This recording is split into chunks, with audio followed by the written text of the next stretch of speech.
Immaculate, Abi. I have a flash. Oh, yeah. Presenters. So our first presenter is Mrs. Adeola Adedoja Adetoye, who is an English and literature teacher, and she currently serves with the Lagos State Teaching Service.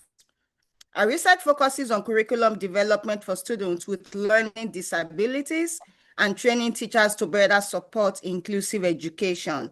At leisure, Ms. Adeola enjoys baking and spending quality time with our family. Then we have our second presenter, I'm sorry if I'm not putting the right one, or Dr. Miriam Moren Keji Akande. She is an educator with I'm out for your doctorate if you know you're getting for Dr. Adeola, no, Dr. Adeola Adedoja. She is an educator with a deep passion for fostering holistic child development. Her research focuses on the growth and development of Nigerian children, modern psychology, and instructional approaches to learning. Beyond the classroom, Dr. Miriam is a dedicated advocate for humanity, actively volunteering her time to causes she believes in. Compassion is a core value that guides her action. In her leisure time, she enjoys engaging in stimulating board games and immersing herself in the beauty of nature.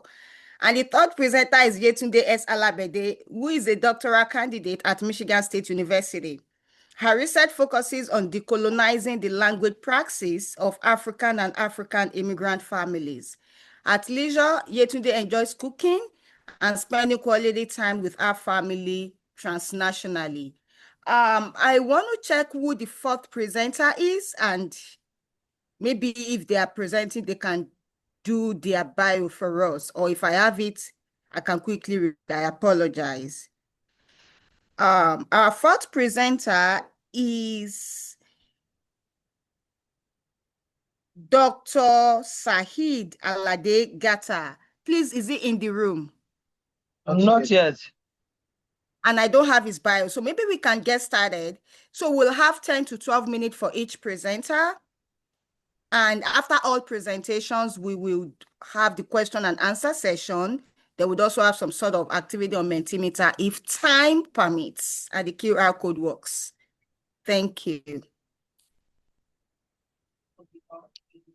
Can I start, Ma? Yes, ma'am. Please go ahead. Good afternoon, everyone. My name is Adiola, and I'm honored to present a conceptual reflection titled Teaching as Gifting, the Educator's Role Beyond Knowledge Transmission. This paper invites us to rethink the role of the teacher, not just as a conveyor of knowledge, but as a giver of self-care, values, and emotional presence. This presentation explores teaching as an act of giving emotionally, morally, and socially. And in today's climate of performance metrics, this perspective seeks to reposition the teacher as a giver of purpose, not just instruction. Next slide, please.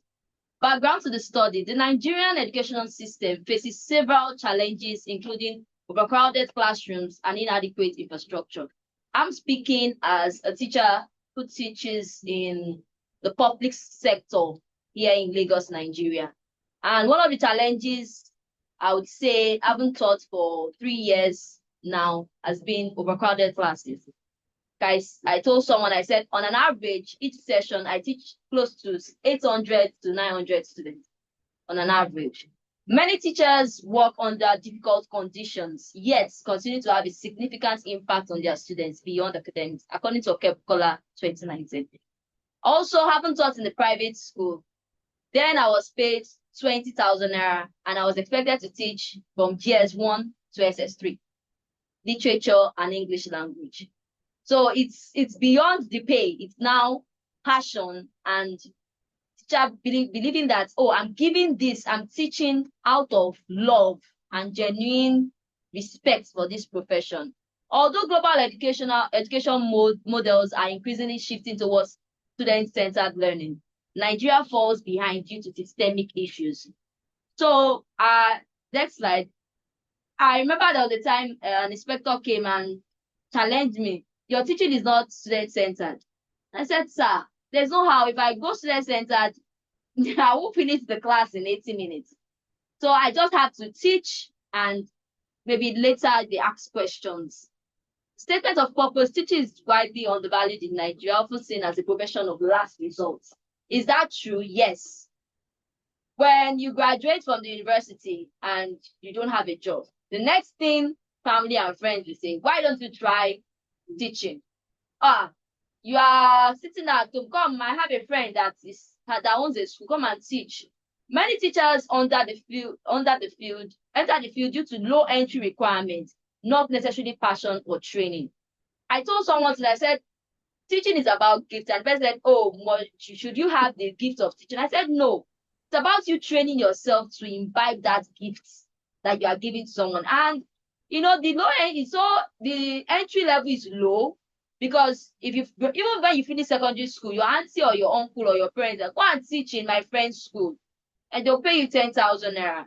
The entry requirement is very low. Educators are expected to give their time, care, and emotional support, yet their contributions are rarely recognized institutionally, which is true.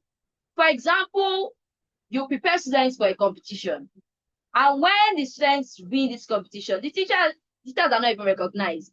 Most times, it's either participants, maybe people from the Ministry of Education that will go for the award ceremony, or the parents. The teachers are not given anything at all, except if you add it into your CV. That's the only time where you are recognized. Thank God for Multinational of the Year Award and different global teacher awards currently that are recognizing teachers. Classrooms are overcrowded and under-resourced. Limited teachers' ability to perform personalized transformational learning. Despite systemic constraints, teachers are still morally and socially expected to nurture, mentor, and uplift their students. Parents will come and meet me as a class teacher of over 120 students. And ask me, do you know my son? I said, how do you expect me to? Just call him, I would know his face, because I cannot know all their names. Objectives of the study: to explore the concept of teaching as a form of selfless gifting within Africa and global educational philosophies, to examine the roles educators play beyond academic instruction, particularly in emotional, moral, and cultural development. One of the themes of LSA has been, decolonizing the African mind. And we cannot, teachers are like second parents of students. So when you are teaching literature, for instance, in class, you're also teaching moral, you're also teaching emotional intelligence, you're also teaching something relating to cultural development, to identify the systemic challenges and opportunities that affect the ability of teachers. Next slide, please. Let's just quickly explain the term teaching. According to Brunner 1966, facilitate development of autonomous cognitive agents capable of applying knowledge contextually in real world scenarios. So in a layman English, teaching is just like impacting knowledge, explaining a term to a person in a very simple way that person will understand. Now, gifting, according to Moss 1925, is an altruistic exchange that cultivates interpersonal connection. When you teach, I always believe that teaching goes beyond just coming to class. You are taking that child as your own personal child that you carried in your womb for 9 months. And, I'll share this experience, a personal experience I had. My second child he started speaking very late. And I tried everything that I could. Even as a teacher, I was not gifted in that aspect to deal with that situation. And I remember his teacher came to me and told me, Ma, please, you are overdoing this thing. Leave this boy. Just let him go at his own pace. Now, she identified through her own way of, that gift. She identified that, my son loved cooking. Anything that has to do with cooking in school, he loves participating. I said, why don't we try imaginary cooking with this boy? And lo and behold, the boy has started talking. A boy at 4 that could not speak, 6 is already making sentences correctly. And we know that by God's grace, it get better. Next slide, please. Research methodologies used. I said this is a conceptual and qualitative framework approach, a comprehensive literature-based analysis I'm just looking at theories, educational theories, and how these theories can be applied in the African setting. Please, next slide, please. Now, no. It's Research, no, the next one, yes. Now, for the literature review that I did, I realized that teaching as a moral and emotional act. You can't go to a class and you don't have emotional intelligence. I would say, as a public school teacher, there are times I've seen students, a particular incident happened, and a child came to school and fainted. And when we interrogated the child, my principal said, this child is hungry. So we went to get food for the child. And when we asked the boy, what happened? He said, Ma, today is not my day to eat. And he said, when did you eat last? I said, yesterday. When is the next day you are going to eat? Tomorrow. So in that case, you become, you have to have this emotion. Imagine if that child maybe was sleeping in class and you pick up a cane and start hitting on the child and start saying, oh, why are you sleeping? Get out of my class and all. So it goes beyond just impacting or teaching a particular subject. Gifting and education.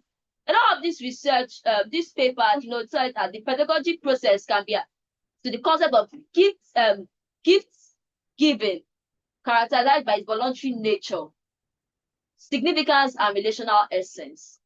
All these theories propounded by these scholars see that education goes beyond just coming to class and giving notes. It goes down to knowing the students personally. And African educational philosophy, is a communal engagement. If you remember that in the olden days when we're having this folklore or teaching, you are sitting down, you are looking to the elder is looking into your eyes. There's this connection, there's this connectivity, and there's this connection with your roots. There are times when I teach, I'll take them to Yoruba mythology, and someone say, man, I did not know that this existed. I'll say, yes, it did. Challenges in formal education. Now, when I doing my research, I realized that some of these papers discuss the challenges faced in formal education. The curriculum. There are times in English language, for instance, you can't finish the curriculum in a term. And you are expected, that student is expected to write WAEC, English language, comprehension, letter writing, oral English, letters and structure. Now, you've not finished syllabus. How would you expect me to mark 700 scripts, 700 letters, and assess? So there's a challenge. Please, next slide. Key finding, teaching goes beyond instruction. Educators are mentors. I've seen parents that barge into the school and say, why did you fail my student? And I'm like, I did not fail the child. The child doesn't know how to read. So how do you expect me to assess the child? Teachers feel morally obligated to give their best.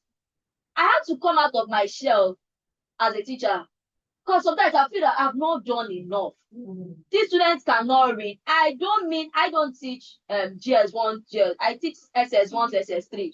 So I expect them to have known how to write. So when you see an SS student that cannot write, first paragraph, you are sad. Where do you want to start from?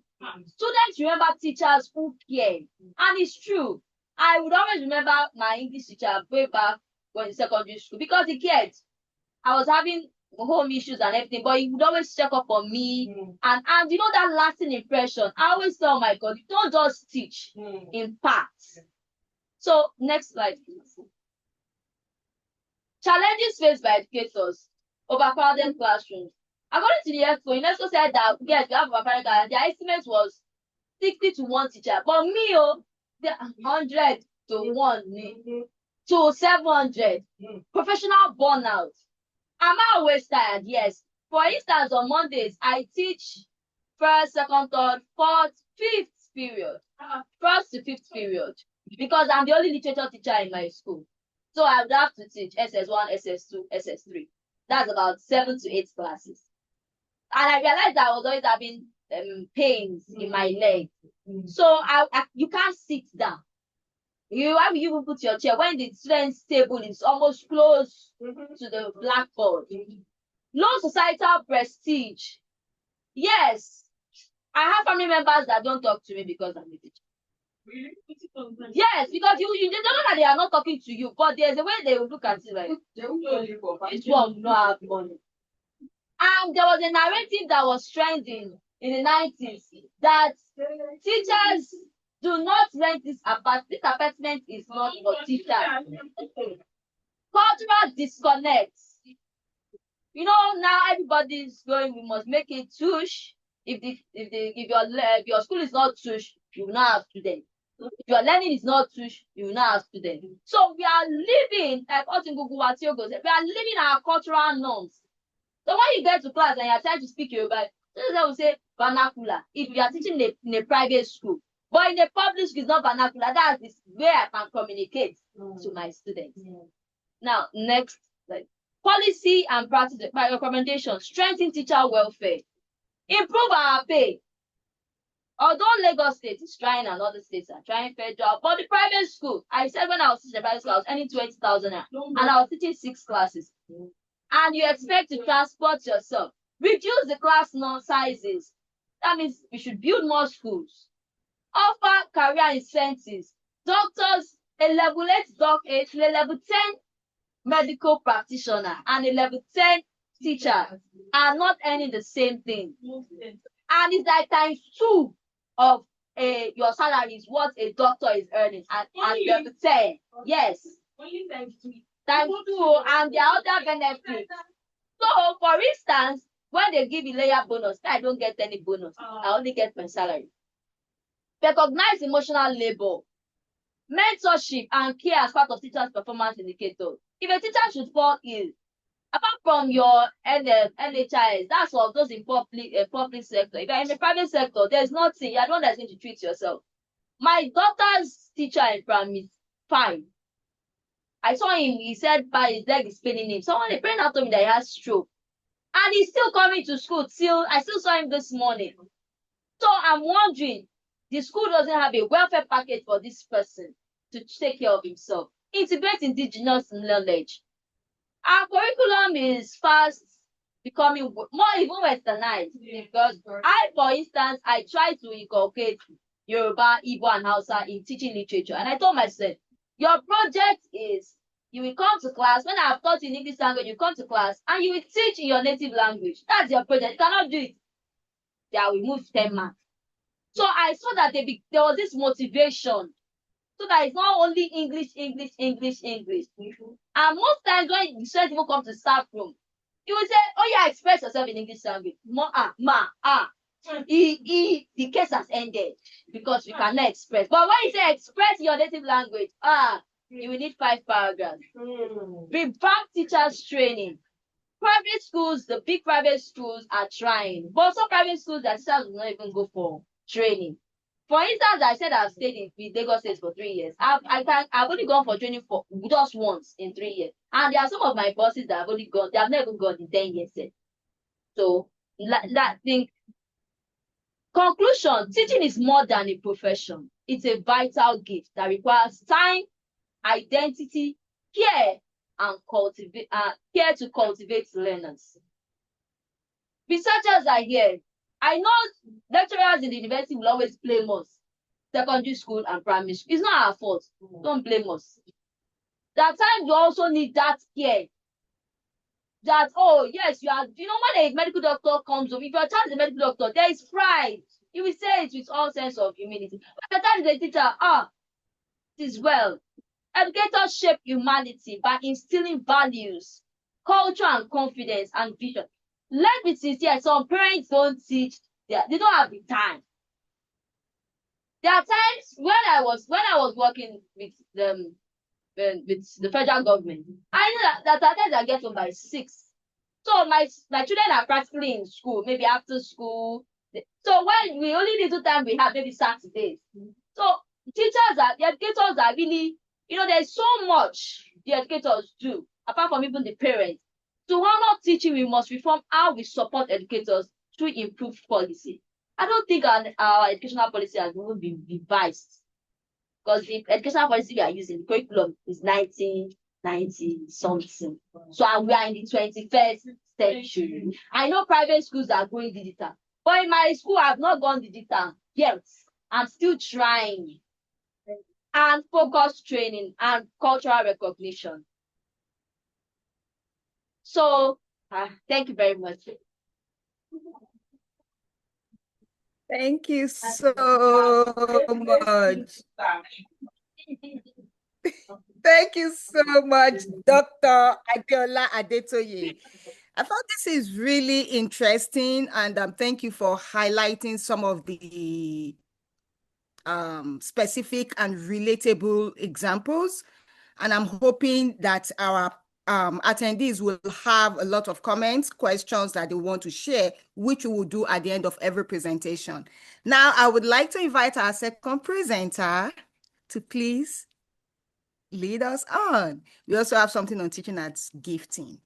Thank you, Doctor. Thank you so much, Mrs. Adiola. That's really interesting. But for me, I want to share my own experience in the classroom generally. Over the years, I've been a teacher in the classroom. And the question and my reflection, my writing, my memories with my students, and it got me thinking. Like she said, when I said I want to start teaching, everybody said, why? Even when I told my friends I'm a teacher, everybody looked at me like, they already calculate my salary in my head. It's not a problem to me. But the thing is, who am I in the classroom? Who am I in the classroom? Who am I? Who am I in the classroom? That's the first question. And teaching is a gift. Yes. Not this. What gifts am I giving my students? Say. Am I giving them the right gifts? And if yes, how am I giving them this gifts?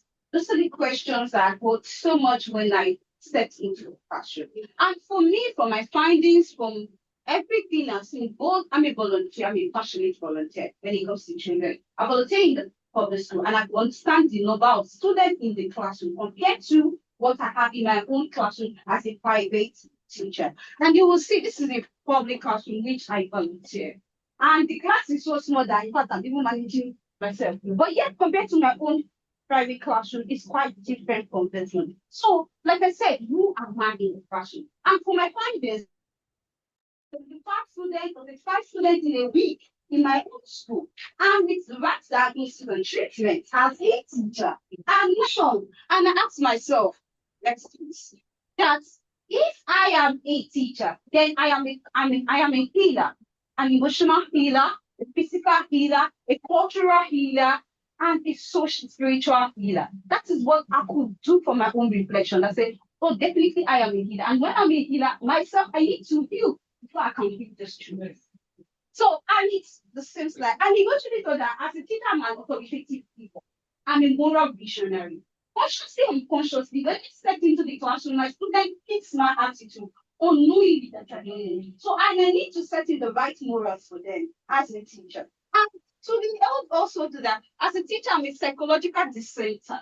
Myself, I said, who am I in the classroom? I need to declutter my mind. I mean, engineer my mind and have a mental diet. That's it. Because even though with all the challenges I have as a teacher, when I'm opening that door, I say, good morning, students. I'm leaving my baggage outside. Because if not, I'm going to get out this baggage unconsciously to the children. So as a teacher, that is also my findings that, okay, psychologically, I need to change some narratives. What they told you that who you are as a student, but I'm telling you that you are not. And my student will tell you, Mr. Kode is a very big family when it comes to affirmations. In fact, I introduced meditation to my students because why? We need to put so many things. And the next one. Yes, and so teaching as a gift also, who am I? I'm giving my time. Like she said, real time that can lead to emotional burnout. I'm giving my care, my nurture, my smile. In fact, when I go for volunteering, this is it. I give it to the student. Not because I am perfect, I am full of flaws, but we all come together to manage this imperfection to ensure that we all get the right diagnosis before leaving that. And like Italy said, to me, I see a teacher as a jackie. That classroom is a battle, and we must win. No child should be worried. No child should die because why? I am standing in as a teacher. So next time. And also because teacher is a gift, what am I giving? For the first 2-3 years now, my students and I will be doing access marathon. We might not go as a go, they come with their parents, but when we see we meet them, we take pictures. And I told them, like I said, I'm a physical healer. We need to make sure that we're physically balanced, emotionally balanced, spiritually balanced, and psychologically balanced. In fact, we know that God is the first teacher, the infinite spirit, the God of the universe, the Jesus Christ. And Allah is what Prophet Muhammad, they are teachers. And they gave us a book. That is the holy book. That book is a curriculum that guides our life. There's nothing you want to talk about that you not say in the Bible or the Quran. And what did government give me? They gave me a curriculum too. But it not depends on what I use with that book to guide the students. The next. So as holistic, and I'm speaking about the total child. It's not as if this person standing here is perfect. No, of the narrative that a child should not be broken because of it. But I don't believe in a bad child. I believe in the bad adult. And wait to that from emphasizing that when you go to the streets there, you see people, children, teenagers smoking. It's not that they don't have parents. But it's like I look at them and say, wait, you are taking away listen. Yes, I was working this morning and I was going to school. Children were saying yes to show that way. I said, stop that, you don't say that. But you will be making me stop that. Don't say my own. I want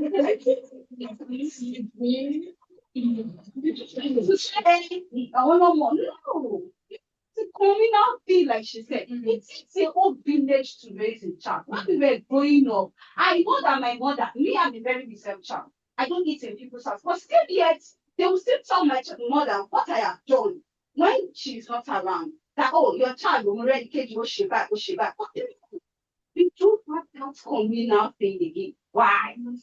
Why? So the next thing, and also me as a teacher, I have influence. My identity is to awaken self-awareness in my children. I said I introduced meditation to them. Yes, they must meditate, they must say affirmation. I don't care. You have to tell yourself, you have to know who you are, your identity in this world. Who are you? What is your value? What is your purpose? What are you creating? It's like your duty as a teacher. It's just so funny that you say that the way I am, the challenge with the parenting. She turned it into the school. I am a Muslim. And this child obviously challenged this parent that she is a Muslim. And the mother just took rapper and whatever, come to school and say, Miss Sako, they will check on mommy, try to be Muslim. Why? Because her teacher is a Muslim. It wasn't like because she's going to jail. And I said, that's where I kept quiet. Why? And I'm asking myself, I had to go back to the classroom and ask the children, I think that preach religion to you. They say, if you offend me, this is good of programs as a punishment. Why? Because I'm teaching a Christian school. This is where wisdom is. You have to read the book of progress. You have to read books of Ephesians. I'll tell you. I listen to Dr. Fenton. She told me that before she died for 20 good years, she read the books of Ephesians. Yeah, as a Muslim, I really do because I was right. Oh, that. So how will you tell me that because of me, your child needs to be a Muslim? That is the educator's influence. And I told myself through reflection that if I'm doing something bad, this is the way the child will pick it up. And the mother will want to say it is Mr. Kode. That name is so sweet in the mouth of my children. Go to school today, they'll tell you Mr. Black. Go to school today, they'll tell you that you ethics comes. That's why we love you. Just say it. That's really, just say it. So unconsciously, I am teaching them that. Ask the class teacher for this particular child from year 7 to year 12. In fact, some of them are moved outside the country. And we keep going to become 23 today. We still have more that are coming. And I will tell you that when all the teachers are delivering the student, I will tell them, no, my own, they don't say that Mr. College student, yes, they are mine. That one God gave to me. They are important. You see, they have so many, but don't say what's in sharp or to yes, it's okay to be elegant, it's okay to be stylish. Let them be, they are young. Their childhood. They'll say, one more, you know, one leg, what I'll say, she can drop sports. See, I saw the matter chemistry. I mean, they didn't ask for the definition that I go on. The kind of people think before. It's their parents. See, this is the reason why I tell you that it is all around. It's not just about academic. To also be involved in it. Social is important. It's like we test for four intelligent quotient. We have capacity, we have social, we have emotional, and we have academic. Why do you be that only found one thing? very good at one and wanting in others. The reason why C students will always employ A students because of this work quotient. They will say it is lobbying, but I learned it in the very at the later age because so many of them are already in the high places. When we that we are bookworms, we are what we are in classroom, not showing them so that they don't be the same. Like class, they cannot be a teacher, but they will be a teacher with this file. The next slide. And so beyond the curriculum, yes, you can see them. These ones are body. If I play these videos, you'll be so funny. Firewood, they never done that before. Exploration. And when we went to C2, follow them to C2 leadership training so that you can have the other side of like when you wake up very early, take care of themselves. So they said, what we used to cook today? I said, we are using firewood. Here we are in groups. If I play the video, you see the way they were saying, oh, I don't know what firewood food is always in check. So sweet, delicious, standards. That experience. The next one. Yes, you want 6 hours to this place from one island to the other island. Yes, 3 hours for 3 hours from. Yeah, my dad, we will all get there. In fact, when we started, it was gyration. Man, no what they were singing, they were dancing. At some point, they tired. We sat down, seriously, resting. Yeah, we continue. We went through the water. This is the day coming. The ones that are taller, they've already owned my bag and everything. The ones that they carry the short one, because we got to, but it was an experience for them that they can never forget in their life. The next slide. And yes, this particular class, they are not I'm not their class teacher, but you know, the narratives of my father is Richard and you. My father is this okay, is a cook in their class. And I say, just do that. You know what? Just lift themselves up to the work. So we will have emotional bonding every week. We will not talk about our lives and this that because you're too well. And that is the gift I give as a teacher. I mean, people need to, but you're not supposed to celebrate it because you don't even know what tomorrow will go. All these things are just for father. You travel to Texas for summer holiday, you okay, because it's not about business. So that. But me, what I will give to you is that it's compassion. You have to be kind, not to treat people well. Yeah. Not just they don't seem like they know. You want to come and meet a man, like driver is after. Are you the one paying the driver? You still have the name. It has to be all due respect. Those are the values I give them in the classroom as instruction. And yes, I went to volunteer again. And this child was saying, Auntie Mary, you are hugging everybody you did not hug me. So that was the reason why and this actually leads to Abraham Maslow's theory of motivation. Hierarchy needs from physiological to self-actualization. You know, as a true teacher, when we do all this hierarchy needs, we will see that there's a need for everything. Because when you nurture this, when you give one to a child, it gives self-confidence in them. It gives them problem-solving skill. It gives them communication skill. Because at the end of the day, they are consciously trying to think of, oh, how do I feel mates? As a student, I don't want to disappoint my teacher or parent, even though they don't used to remember us. But no problem, we've done our own. The next. Yes, when it comes to teaching too, this is my small classroom in the private school. And for me, in fact, it was recently that I started introducing that I know that it's called flip classroom environment, where you dish out topics to students and they come back to come and teach it. So my supervisor keeps against it and saying, no, this is not university. Don't do that kind of method here. But I'm not just be the only one giving out knowledge. They're supposed to tell me their findings and say, this is what we learn. So this is what we do to ensure that it is student-centered, even in my literature. So you understand our 40 minutes cannot capture that. But at least let us try the best as long as I am a teacher in the classroom. And fostering global citizenship. Yes, I say I'm a very big in when it comes to volunteering emergency. Yes. Well, we did SDG and I have to involve them because we need to take it globally. And I told them, it's supposed to be a local champion. If you attend private school, you are very good. I can bet you that when you put together high school, there's so stupid that you can't compete with. Not each the environment are what are restricted there. But you that you have opportunity, you are not exploring it. You're supposed to think globally. What can I do differently? Beyond whatever privileges you have, what can you do? So I only involve them in my projects to think about, okay, what can we do to the SDG? And yes, we do cleaning, that's SDG 3, that's cleanliness and good health, and also advocates of quality education. And we also do giving to other children. Let's show you activity. In fact, you cannot be in my class as a teacher.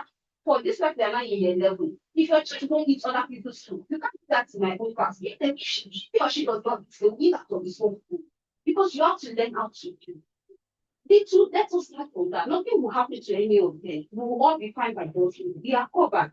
They must share little by little. When somebody need to give, because they are academic good, but they are not compassionate. There's no way you can work with people. And you will bear with me is that we are all compassionate. The one able is supposed to be. There's not anything for beefing or jealousy. We will all fight because the science is not for everybody to fly. Next. Teacher as a catalyst for change. Yes, and I look at it, even though we are passionate, we still need to try, we still need to talk about, we still need to encourage children. I entered Abigail, how many years ago? I think 4 years ago. It is not, I told people, it is not even an exaggeration. I entered that street and I found teenagers of over, I think not close to 50, smoking. I wanted to run max. And they said it is normal like that in Abigail. Say, teenagers, and they were dancing, saying no for them. And I asked myself, really, those are the questions that actually that am I truly involved as a teacher? Oh, yes, there are challenges, there's low pay, there's no motivation, management's on you, even your colleagues are not liking you because all the students confide in you, they see you as a role model. But beyond all those are true. What are we doing to make sure that there's a change in the society? Because at the end of the day, when I raise my child, there's some that will still mix them. And if they are not strong in values, so give them those values. So as a passionate educator, it's so interesting for me that I have to transform every individual. The mantra, even my students will say, I don't believe in it, but I not what you do. Now give me attitude. If you like insulting, it's not to you. But what I'm saying is, why are you behaving in that way? Why are you so passing on that kind of emotions to me? What has happened to you? What healing is going on in your head that you're behaving in this way? And we would actually know that some people, apart from that will become adults and will become nonsense. No, there's some values for Nigerians generally that we give children, and it's expected of them to exhibit that. So as a teacher, it's not beyond all other obstacles and faces to look deep and ensure that child is not lost in a pluralistic world. That child still be that child. That when you look into that child, you see that innocent and beautiful. So yes, conclusion is that for me as educators, before we used to have party, tomorrow we have African night, and this is one of the African nights because I even look like a student. And it has always been that what as a teacher I need to be warm. Even though sometimes we say faculty is very indicated, very mean, assignment, case study. But we use all those things. Apart from the fact that that's the only thing I want you to say. Not that you are miserable because of me. Not that you are broken because of me. Not that you don't want to live a life because of me. In fact, my students at university at the country mouth are called them college. Who should start being a teacher in this country? I say, clap for yourself. I don't see all the struggles and challenges people go through in the classroom, but I still don't know how to navigate. I said, see, as long as you care for your student, there should be boundaries. Yes, and that's why I didn't use nice, because it's a nice is not nice, is not a good spirit. I am kind, but we are not friends. That is where that morals is still. Or how would give you what I'm expected to give you? And that gift should be healing, not truth, not damage. Compassion, so that wherever you go, your light is motive. You are not shrinking because anybody, or you are dominating, not even in a good manner, but in a confident manner. I would personally be confident on our session. We need a life of discipline. We need a life of integrity. Amen. Thank you very much.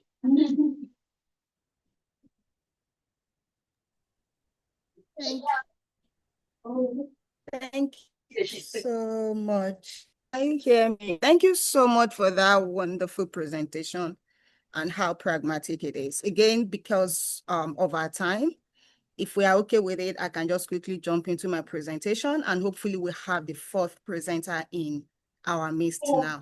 Please, can you hear me? Any presentation. Okay. Okay. Okay. Okay, So so you can go ahead. You are the one. please, I will need yeah, so however, I would need the person, like the IT person, to give me signal if it's 10, 12 minutes so I can wrap up, and we'll have more time for question and answer. Could Okay, you no, please give me permission to be able to share my screen? okay, you can go ahead. Yeah, you can share your Share. screen now. Okay, thank you so much.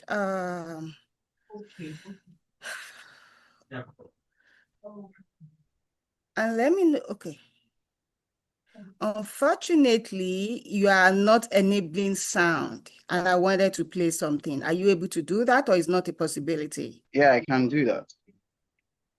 Yeah, please allow me to be able to share sound. Okay.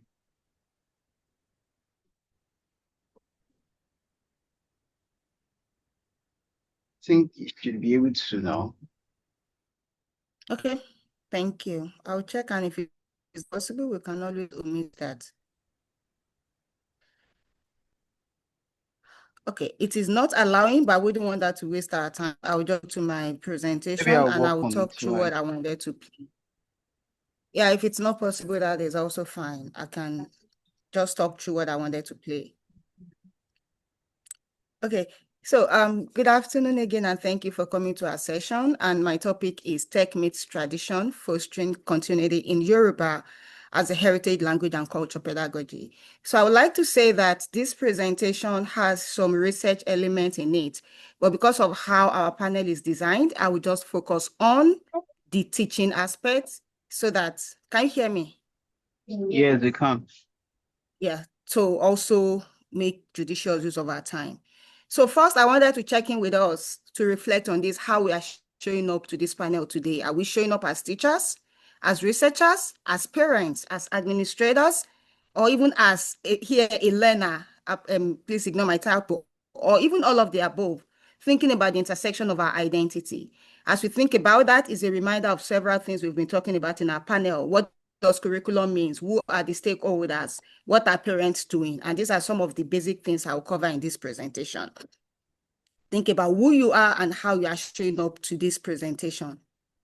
So this was what I was supposed to play, but unfortunately it's not. Hello, happy Easter. Can you hear that?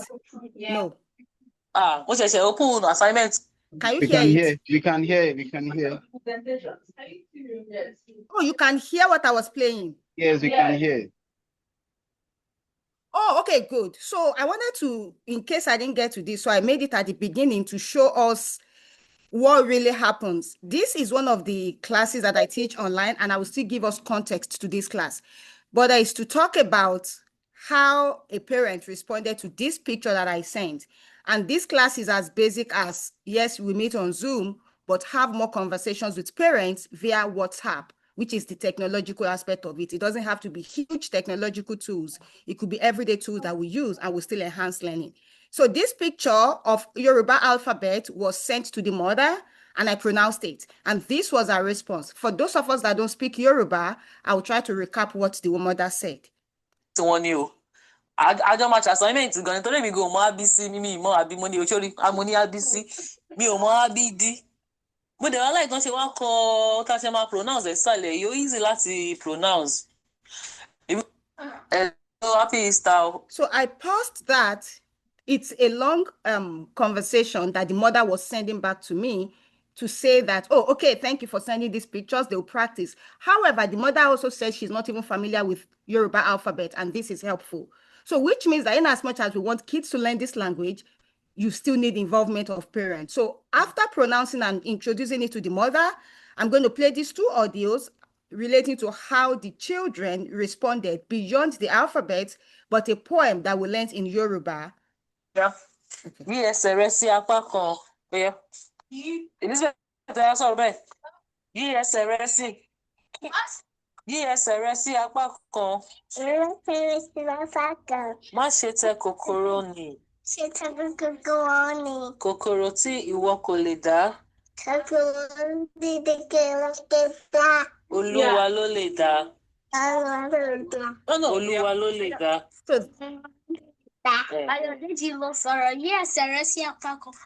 So the first one I played, the mother was guiding the 3-year-old child to learn the poem after I had sent the recording to them, which was a follow-up to the alphabet that they were taught.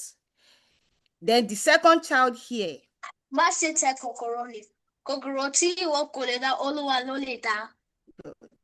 So why do I do that? It is creating the opportunity space for parents and children to be involved. And to do that is thinking about framework I put in conversation. I am not talking about research. Can you hear me? Yeah. Yes, we can. Like I said, I am not talking about research here, but what I put in conversation in relation to my practice as a teacher is family language policy, because I am a sociolinguist. What language is being used at home? Then intimate activism by Tironi is talking about even when certain things, so it's a research in Chile, like when people are spoiling things that belongs to you, what are the compassionate ways that you are revitalizing that? And that is what we try to do in relation to Yoruba language. Then heritage language pedagogy is what are heritage language? In the US and Canadian context has to do with language that are spoken in the home beyond Yoruba and beyond English language. So in the context of those that I work with, like I said, the class is online, and the children are aged 3 to 10, and they are learning Yoruba as a heritage language and also less commonly taught language. It is less commonly taught because in the K through 12 system of education in the US, Yoruba language is not taught, and it is not well funded. So the kids that you see are the ones learning it online, and that is the intimate activism that their parents are doing. That's why I said no institutional affiliation. It is what I took up by myself because I am a parent myself, raising a child that speaks Yoruba as a language. Then the program, I've started doing this since year 2020. And how do we have people? Word of mouth, recommendation, and network. Now our curriculum is flexible. We've been talking about curriculum. The way things work here, I involve parents in thinking about the curriculum, which I will show us. And our end goal, so here, I will not be talking much about the writing. Our end goal is speaking, which means we do more of listening and speaking activities through the use of technology. And those are some of the examples you've been seeing from the earlier video that I played. So this is one of our living curriculum. What living curriculum means is that it is very flexible. Parents do input, and you cannot, so for instance, you want to teach abo today, which is now, what abo do you use to teach? Do you use to eat? If the children come to class and they want to talk about their play date, we have to abandon this. Not really completely abandoning it, but weave things together, which means you go at their pace to enhance what you want. So for this type, the parents wanted the children to learn more about mechanic workshop. And I was like, okay, then we're going to watch Mokalik on Netflix. The Mokalik was we were supposed to just watch it for 2 classes. But when the children, when I started playing, they were like, oh, and these children have not been to Nigeria before. So they were like, oh, why is this child so dirty? Why are there so many compartments at the mechanic workshop? Then that led to different conversations that it took us entire months to do this. And it's not just about watching the video, but it's about now picking, oh, what are some things they are saying? Like what were the conversations Simi was having with the young boy when they were at the canteen, for those of us that have watched Mokalik. And we try to emulate or to practice those dialogue in our classroom. So this is our curriculum. It is living curriculum. Then what drive what I do? Like I said, I'll be focusing on the teaching aspect as teachers' toolkit, but these are questions that drive what I do. What roles do parents, teachers, and children assume as custodians of their heritage language traditions in an online heritage language program? Remember how I talked about intimate activism? So if they're not teaching this language in schools, what are parents doing? They are doing this by enrolling them in the classroom. Like, oh, okay, Olukoye today, come and teach them. What is Olukoye today doing? She's being flexible to work with the students. The children, what are they doing to be custodians of their culture? Like, oh, okay, instead of going out on a play date or instead of doing other things, I rather want to be online, have other friends that speak Yoruba, and we play. All these things, I know some of us in this room will do that as well. But because we may not be like, okay, it's normal thing, these are important things we need to pay attention to because the children are acquiring the language unconsciously beyond the formal school system that we always think about. Then the second one is thinking about how do curriculum and pedagogy emerge in this kind of spaces while accounting for technological use. Curriculum, I've talked about it, living curriculum, parents add the topics they want, I will make things flexible. Pedagogy, we are all teachers here, exerting the children's agency, because I was not raised in the US culture. I learned a lot from the children as well, which we will see some of the examples. When we account for technological use, I put it a framework on PICRAT, and I will talk briefly about that, which has to do with, even when we talk about technology, there's always, oh, they're abusing the use of technology. Some parents will say, I don't want my child to have a tablet or something now. But what are the ways that we are incorporating learning into it? And in this context, Yoruba language, both as learners and as teachers. I will talk about that briefly. So the two framework that guide this is ebulingualism and PICRAT. So ebulingualism is a framework I came up with, and I've been working on this in a while now, but it stems from the family language policy. What ebulingualism is saying is language as gift that parents give their children. And as I think about that, there are three components of it. Just talk briefly, it's part of what I'm doing today. Then the other one is the PICRAT model, which has to do with the reflective use of technology in the classroom by the teachers and the students. So bilingualism, again, family language policy, then also gifts that parents give their children. The research paper aspect of it was published in May 31st. I can always share that. But what bilingualism has is having three components. The first one is reframing of family in the family language policies as Agbole, whereby it takes the village to raise the child. And in this context, I am functioning as a member of the family, not just father, mother, extended family, but teacher as a family member. Now, we all live in Agbole context where we think about that, raising these children by like, okay, even though we are in the US, you are still part of me that I will teach you. Then the other one is the second dimension of bilingualism is thinking about the cultural landscape specificities. I'm just going to say, like, in a way, these children, the way they use language may not necessarily be like, okay, using English, Yoruba, or Spanish that they are learning in school fluidly, but there is a way that maybe when they're in a particular space, Yoruba will be the one they want to use most. When they're in school, English is what they want to use most. When they're in spaces that they're learning Spanish, that is what they want to use most. So we think about dominant language constellation, which is beyond translanguaging or even saying how we use language. But again, I'll give example as I keep working on class context. Then language as capital. Either You've cultural used capital. 12 minutes. You've used 12 minutes. Okay. You said So I should this remind is you. PICRAT. Yes, I will jump through things. So the PICRAT talks about how the teacher is using technology passively, interactively, or even students rather, passively, like, okay, they're just using it for using sake, or are they using it interactively or creatively? Then is teachers using it to replace something? For instance, in our class, if I teach online, I am using that to replace the in-person classroom. Are they using it to amplify the student voices? And also, is it transforming lessons? Here are some examples that we're going to see. So if we connect it to Bloom's taxonomy, passive, interactive, and creative, and how it dovetails up. These are what Kimmons is saying. And so one thing is that when we are thinking about it, you want to try to aim towards the creativity and amplifying, or creativity and transforming lessons, and not just being on the other end that has to do with passive and replacement. Here is an example of how using whiteboard on Zoom fosters engagement, then how we use tongue twister to gamify learning, and also show and tell strategy. Example 1. So here, it is not only interactive, but it also replaces the learning. So here is a student we're talking about bone. Our Zoom whiteboard, it replaces regular in-person. And we're talking about egungun, the egungun that this child is familiar with. She's not familiar with egungun, she's familiar with error that has no egungun. Maybe Ms. Dada in the room can explain how the meat looks like. Then I had to start telling her that in Nigeria, we have egungun that we even eat the egungun at times. So then I showed her the picture, then she started reflecting, and that is how she drew that. Then it is interactive because she's able to like pinpoint the different ways in it. Then I told her about NUDD and she drew that as well. Even though the class is on Zoom, she's able to do this and make sentences. Then also doing some matching here about part of the body. Again, this has to do with how we are reflecting on how we use the technology in the classroom to see if this is meaningful or not, even if a child has the technology. Then another one, developing their listening and speaking skill. So a particular child uses the pink marker to listen to the other child. And if you see the ones that we circled are the ones that are challenging for those that are learning Yoruba as heritage language to pronounce. B. Most of them cannot pronounce B.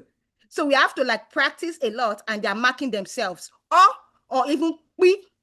So that way it makes it for them to be able to pronounce, still on Zoom whiteboard.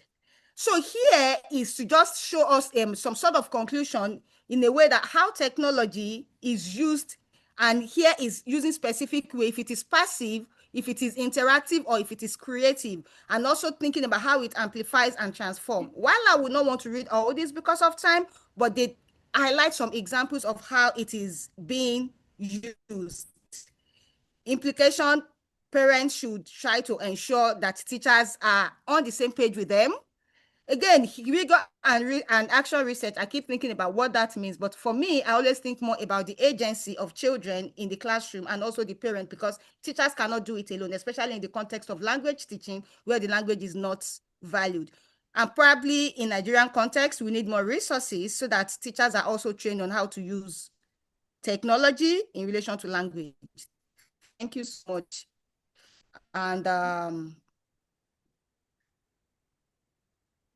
yeah, I think I try to be on time, but if I'm not, I apologize. We might be open to question and answer now. And in case if Dr. Amaltaiwo has something to say in terms of giving numbers to people that may have questions. Okay, thank you. Thank you. That was, I mean, the energy of the three speakers. It's just so, how do I put it? What do we call when alive? It's making the session so alive, despite the fact that after lunch, please let's clap for them. Their approach. Yeah. I mean, sharing the vision of this panel. I mean, you want to share best practices, you want to share what works, you want to get inspired, you want to get fired up to begin to do things the way they should be done, so that we'll get the results we want to get. From you, sis, I mean, in a public school setting, and still doing your bit. To her, working in a private school, and yet wants to serve at the public school as a volunteer. And then to Dr. Yetunde, Dollar Emma for jail.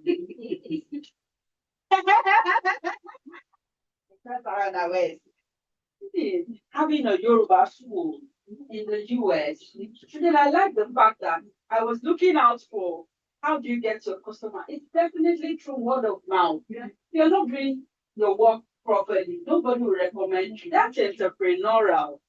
No wonder every time you just be feeling relaxed, no supervisor or nothing. Well done. Do you have questions in the room for them? Yes, I have a question. Okay. We'll be delighted to have you. Okay, let's Dr. Amal, maybe you should sit. It's been a long day for you. I can moderate some of the session if they're having questions too. Oh, I want please. to count and Anike, I want to count and hand over to you. It's because she called me, I wouldn't have stood up. So let me count. I'm counting and I will hand over to you. 1, 2, 3, and let's close. Right. Thank you. You have 3 questions. Okay, 4. Okay, number 1, 2, 3, 4. We'll take it together, so then you can tell which of them you are targeting, directing the question to. Thank you, Adiola, and it's not more of a question. Observation. Can you hear Dr. Echle? Well done. Can you hear from there? Yes, ma, I can hear, ma. Thank you, ma. Yeah, well done. I enjoyed the presentation, and as someone who is interested in education, I think you're doing a good job. This is my comment. I know this is it's like a self-study. You are a teacher, but I want you to look at your methodology so that you don't do too much of self-study and you become so subjective in your study. So everything you have mentioned, there are things that are happening. But the problem with self-study is that we get carried away and we'll move away from the methodology. That's my only observation and comment. Thank you. Thank you. Thank you so much, Ma. And please, Miss Adiola, take note of that. And as you think about that too, you might also want to check something. Oh, let me not answer the question. Number 2. Good afternoon, everyone. I liked all the speakers, which are amazing.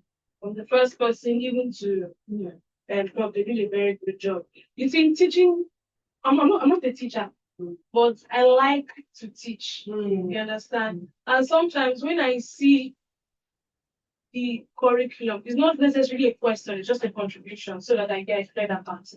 When I see the curriculum that are being set, it scares the hell out of me. I'm telling you the truth, because I think that unnecessarily subjects are being split unnecessarily. See what I mean? Like in social studies, for instance, when we did social studies, in social studies, you have your civic education inside of it, you have your security inside of it, you have a part of history inside of it. But now, for reasons I cannot explain, even history at some point was taken out of the curriculum. Yeah. Now they do, and they don't even do. When you say English literature, my 11-year-old is looking like they are speaking Swahili. Yes, because they've taken it out, they now infused it into CCA. And CCA, you are doing art, you are doing culture, you are doing history, and even confused. So I'm saying, how do teachers now manage? No, I'm going to ask the question now. With this confusion in the curriculum, how do teachers manage? If you are coming from my own background, you will notice when the curriculum is tampered unnecessarily with. And you have things that these children are supposed to know. How do you deal with, this is the level of knowledge that I have, with how do you marry that with the current level of bastardized curriculum? Need to learn. Excuse me. Cognitive which English I would put for this? Is it cognitive dissonance? I'm just trying to have a conversation with some of them. As long as it is not Ben 10 related or PJ Masks related, sometimes they cannot even have sustained conversation. For me, how do teachers manage to? Thank you. Anybody can answer that question. Yeah, anybody. Yeah, definitely. Thank you. Thank you very much. I really appreciate the lecture of yes. both presenters, but there is a common term used by both of them, which it appears confusing to me kind of. They mentioned teaching as gift, yeah. And on the one hand, one of the presenters argued being probably you are gifted if you want to teach, probably you are gifted to teach. And on the other hand, you teaching is more of you gifting to the students. So I am not actually contesting that. The first one is you teaching, having the ability to teach very well as expected as an educator, that it is a gift. My question is this. Would we now say it is not possible for there to be probably a training for somebody that is not gifted to actually turn out to be a good teacher? Thank you. Thank you. I think somebody. Okay. Yeah, number 4. Okay, so my maybe sort of question or possibly contribution is that, of course, we have seen a lot of how teachers innovate and more or less invent their way to pass across knowledge to the students. And we could see like a lot of course, from the US, from the public schools and from the private school. But the most critical part of it is that when this thing is still more or less scattered around, it won't spread across and it will not have effect. And one of the agencies that could have done this is the government agency that could spread some of these things. So how are teachers, how are you teachers, educators trying to like position some of these new ways of doing things to the what's it called, to the government, to, and I'm saying this because I'm partly in that, along that channel. And one of those things, one of those issues that I always have is that, okay, I'm a policy advocate. So one of the issues that we have is that most governments don't really, they're not interested in this aspect of education. Education is, will not give them votes, you understand. So, and it's not in their priorities. And even if you're advocating for something, it won't also be in the priority of the organizations that is trying to also advocate for some things to the government, or trying to like negotiate between the stakeholders and the government. So, for instance, I came up with, or I won't say I came up with, it was more or less a collaborations with a professor that we should teach, we should organize a workshop for history teachers in Southwest. So, and we are working towards that until we heard that, okay, we have to pen it for now, and it has to pass through some levels of checks and whatever and things like that. So I got a bit confused, or let's say a bit discouraged on how to even go about it, because it has to do with pedagogical teachings. There are new ways of teaching history this time. There are varieties of, we just seen from the aspect of language how they can adopt technology and digitization, the digital space can take advantage of it. So, but the fact that it is not in the what I put it, in the priority of the governments in vogue, so they may not really, so, but those, the teachers, the stakeholders in this space, how do you bring yourself out there, beside the fact that we have some other gatekeepers that can also, or frontliners that can put this thing out there? What medium are you using? This is a very good medium, but LSA, we talked about it. Then how do you bring resolutions out there? So that's the essence. That's what I want to reflect on. Thank you. Thank you very much. So for Somebody, one more person. Yeah, sorry, I do. Sorry, I'm also, I don't want to forget, so I'm also typing it out. So, yeah, first of all, this is again a very incredible panel on not just the theory, but also like the practice is so essential, right? You focus on healing and affirmation for your student, which is so powerful. But a lot of times, your classroom is their safe haven, right? So they come there, and the relationship that you build with them is what hits them. That might be the only good thing they've heard all day, or all week, or all year, right? So that makes a lot. And I want to just kind of uplift what all of you are doing, particularly with, seeing your children, well, your students, your children, right, has as things to, as people to pour into, right? And recognizing that their needs is beyond the academic, and you mentioned this, and I was thinking about a lot of the policies that we have.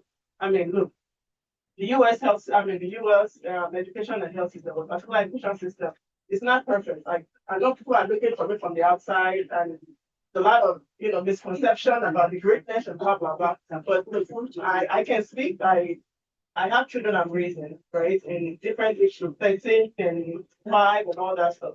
My point is every system has its good, bad, and the ugly, right? But within the US education system, there's the social the social policy aspects, whether they are cutting all these programs whereby, the children are provided, irrespective of your financial status, right? Food, right? Breakfast and lunch, and even many programs say allow you to take dinner home to your family. Like you are able to like just pick it up. And there's also like different policies. I think in Boston, I'm not sure, but in different school system, they are shifting the time of going to school forward because the teenager's brain, right, that is not developed. And this took me a long time, but there's a TED talk. I keep saying TED, but I need to send those resources because it's good, because I did not know that, right? Because this is not my field, like the neural development of, on all these things with children. But it is very true, because I have a teenager and he's homeschooled. He was homeschooled, And then this summer I had to shift some things around. And it really does work. Like, about shifting on those things, simple things. But I know when we are dealing with 70 to 1 ratio, 100 to 1 ratio, it's a whole different conversation. But I think what I'm trying to say is that what every one of you are doing to kind of work with what you have and figure out ways where you can meet your student where you are, like, is incredible. And I want to just uplift that and also recognize that other teachers too are going through the same thing too in other countries, right? That they're also working the way that we're working, trying to figure out like how can they best support their students. And another thing I'm just curious about, teachers in this group is the difference between calling yourself a teacher and an educator. Because sometimes I find it challenging to call myself a teacher. I'm like, I'm not a teacher, but I feel like I'm more of an educator. But I'm like, I want to hear why you call yourself teachers, these are the educators. What does that mean within this context? And my next, let me make sure I have everything. Feeling and affirmation as the framework for being intentional with your student. And I also want to respond to, I didn't get your name, but your feedback about, you sharing that and please, if I misquote you or misunderstand you, please correct me, but I'm just trying to understand and visualize what you're saying, with my eyes closed. The fact that, the approach to how they are doing this work might not be beneficial in terms of kind of methodology. But I want to remind us that there are so many different methodologies, particularly what they're doing is relational methodology. And it comes in so many different forms. You cannot take yourself away from your community, research community, in this case, your community of practice, your students and stuff. So you need to really, because that kind of teaching and methodology is what we've been taught. And it's very westernized, American and American European centered, right? So we need to really kind of differentiate, like, what are we really doing? There's so many different methodology, but you have to identify what methodology are you using. You have to also, you have to be intentional about it, obviously, and also say why you are using it. So maybe that's what you may be asking, like, yes, why was it being used? But there's nothing wrong with what you're doing, but you have to kind of talk about why does this work in this context, right? So, because relation, I do the same thing too with my work. Like, my work is very grounded in community. And it might not make sense to somebody maybe from a different kind of background or whatever, but I talk about why I decide to do what I do, and I give evidence of it using our own ways of doing, knowing, and being, right? I just want to kind of uplift that. And then my final comment,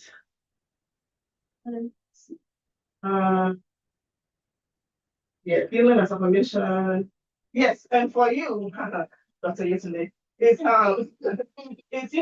we've been having this conversation about the diaspora and how we can continue this work, because it is very challenging. Like, it's very challenging doing I know the digital and the opportunity that technology provides for us to do this work, right? For you to do this work. Yes, it is incredible. But as well, there's also other challenges of actually, working across time zones and all this stuff. So I'm just trying to figure out how you've been able to do this work with that in mind. And if there's any opportunity for your research group, and I'm talking to all of you that have been doing class 1, class 2, class 3, to have some kind of like diaspora, Nigeria, Yoruba hub for students, where they can do peer exchange, and have this kind of, summer program. I think summer starts in July, or for us it's June, May, depending on where you are, right? Yeah, I'm really curious because this is something that we talk about all the time. It's not, so it's like, okay, well, now we are here. So can we actually practice this thing? What would it look like? It's not going to be easy, but like, how can we start, So that's what I want to know. Thank you. Thank you.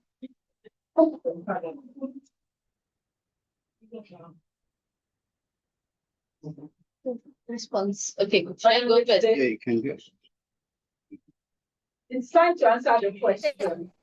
Okay. Oh, okay. Thank you so much. Does anybody want to go first, or I should quickly respond from the diaspora angle? Dr. Adela should answer first. Okay, Dr. Adela.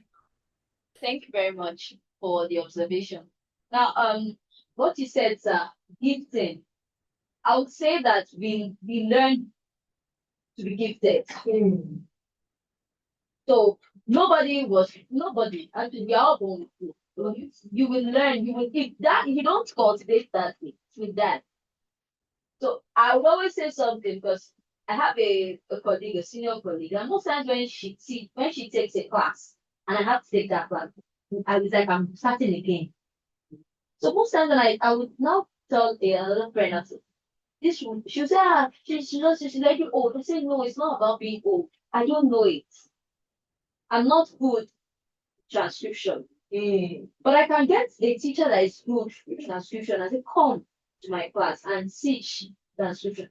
And I'm learning from that teacher. So I'm cultivating that gift to teach transcription. So concerning, so I believe that to become gifted as a teacher, you have to learn.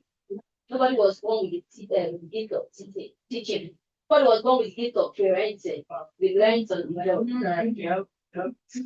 job.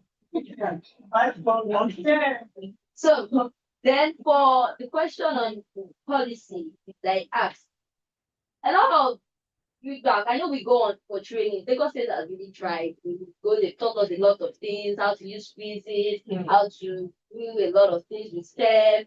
But the challenge would be for me, if I was teaching, there are some public schools that the population is not as much as mine.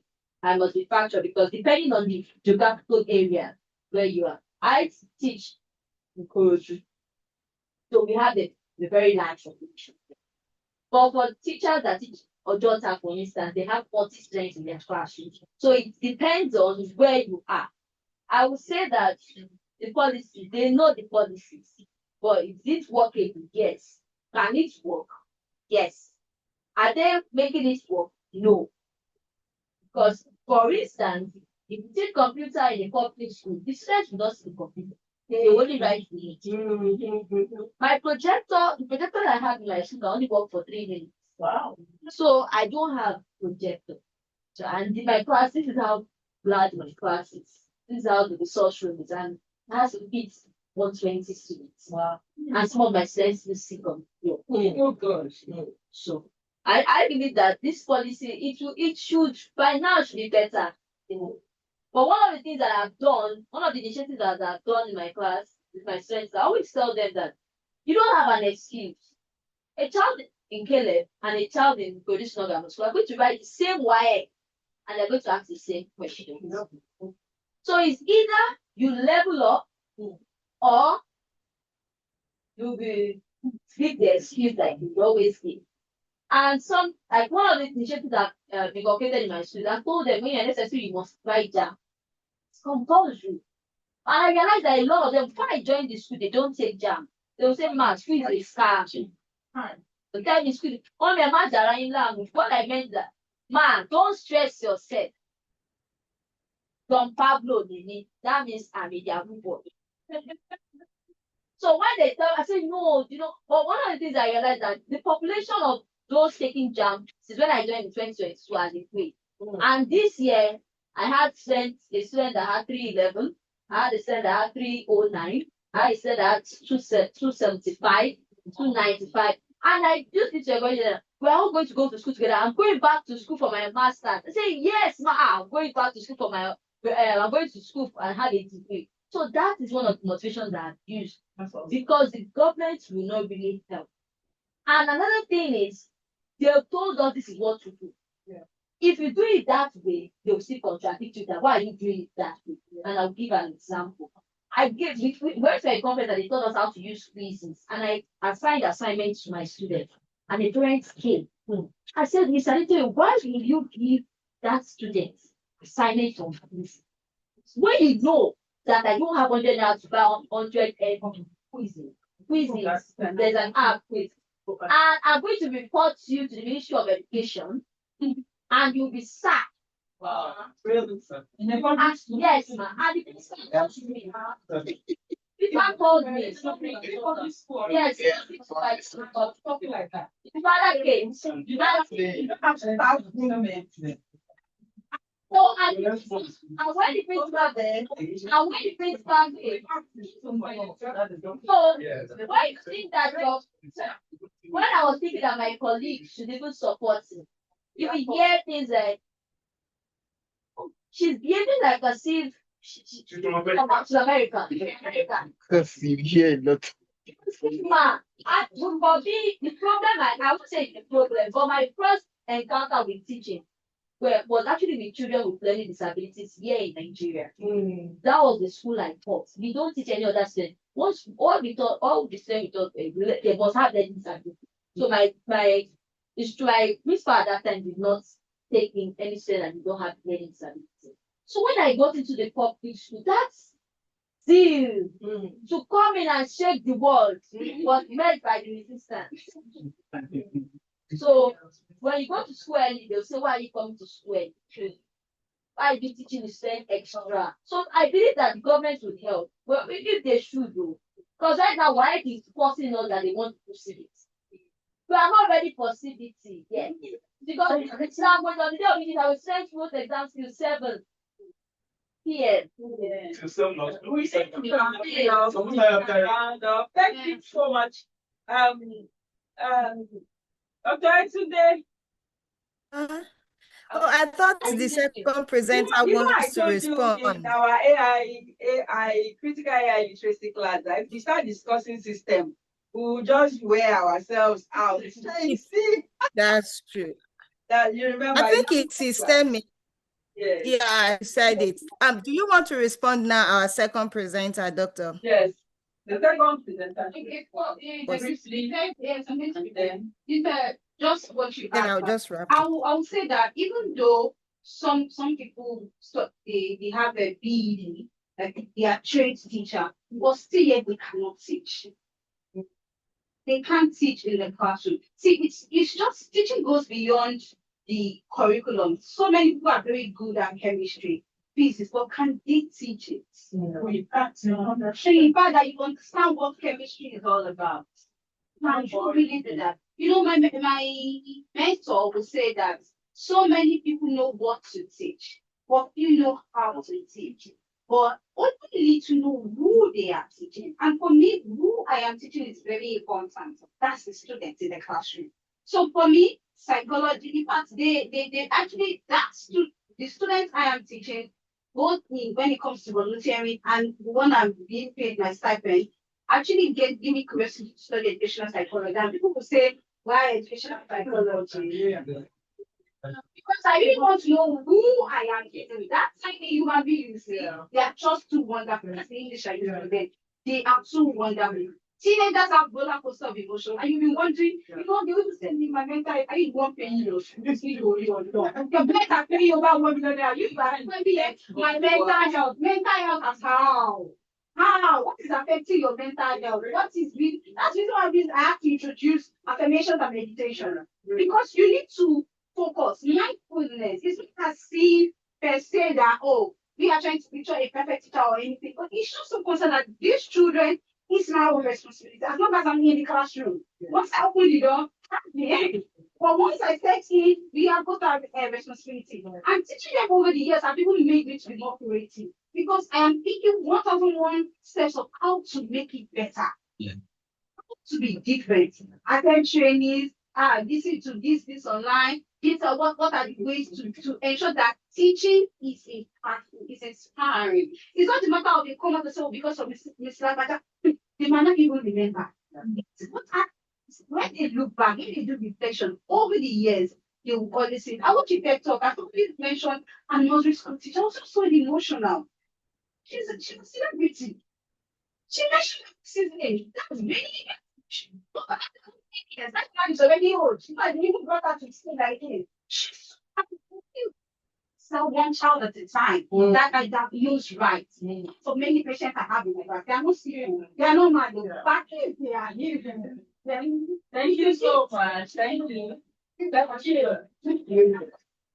You see, you can't get So tired of much. listening to a teacher. That's it. So Yeah, go ahead. thank you. Go ahead. Yeah, thank you so much, Dr. Ama. We have just 4 minutes, and I think I will just use 1 minute on each question. So the first one question was, how are we navigating this? I know it will usually say it's a collective effort in thinking about everything we are saying to get to the policy people.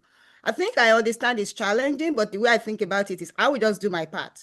What I have done on my own end is trying to just work with families in Ogun State. And at times when I'm asked here, why are you doing this? I tell people in Nigeria, they value certificates. I want to get all the certificates so that when I get back home, I'll be able to be among the policymakers and maybe they will listen to me more while I have allyship. And apart from doing that is me trying to do not lot, but like putting my voice out there through publications and like talking through it. Why that feels more of theoretical, I try to like talk through it. Then the second one, Mrs. Dauda, Dr. Dauda, about how are we doing the cross-cultural thing. I know we may not be able to make the changes generally, but again, in my own little corner, I try to like work with some families in Nigeria, especially from those in low income, and send data to them and make them connect. Like recently, I just got another grant for my dissertation, and I'm like, okay, if I see people that are interested doing something on pen palship, whereby beyond meeting online, having children 3 years to 10 years, and I said, what's it called, stamp to them, and they exchange letters with some kids in the US. So those are my ways. But you know, as a doctoral student, there's little to what you can do. Yeah. And you just need to keep making effort. So that's, I think, that's my response. Thank you. You're very fortunate today, yeah, presenter and a chair. So close the meeting. We wanted to say thank you so much for everybody that attended our session. And again, we've had some practical examples that are happening with so many challenges, and we are hoping things will get better. I would like to remind us that in as much as we see some of those challenges, we want to keep doing the good work that we are doing. One day it go better. And we want to say also, we want to invite people to our Teaching by Design panel. We have a WhatsApp group. Dr. Amal will send that to you. And what we do is talking about best practices in teaching. And we have a presentation tomorrow. Hopefully you all can make it. Thank you so much for coming. Thank you. Thanks everyone for coming. Thank you so much, my guests.